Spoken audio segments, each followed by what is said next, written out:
विषय काय आहे मित्रांनो, आपल्या समाजात एवढी नालायक लोक आहेत ना, एवढे दलिंदर, हरामखोर, माणूस शिव्या येतात तोंडात. ही व्हिडिओ जेव्हा बघतो ना मित्रांनो, डोळ्यातनं आपलं पाणी येईल. तुम्ही एकदा हा व्हिडिओ बघा आणि मग मी तुमच्याशी परत बोलतो. এই তোমার নাম্বার বলো আমি নিয়ে নিচ্ছি।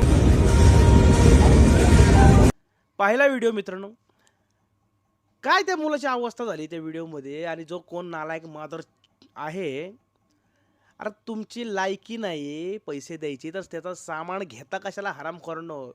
हा व्हिडिओ आता चेहरा दिसलेला नाही म्हणून आता चेहरा दाखवताच येणार नाही आपल्याला. गाडीत बसलेला आहे तो. तो मुलगा रडतोय, विवळतोय, "माझे पैसे द्या, माझ्या कामाचे पैसे द्या, मला माझे पैसे द्या." तो किती धावत लांबपर्यंत गेलाय, त्याला धाप लागली. शेवटचा त्याचा एक सीन बघा. तो खाली वाकलाय मित्रांनो पोरगा आणि हा जो नालायक डुक्कर आहे कोण, त्याने जर सामान घेतलं. अशा समाजात हा व्हिडिओचा तो माणूस दिसला पाहिजे आणि ह्याच्यावर ॲक्शन झाली पाहिजे. ह्याला कुत्र्यासारखा रस्त्यावर आणून चोपला पाहिजे या हराम्याला.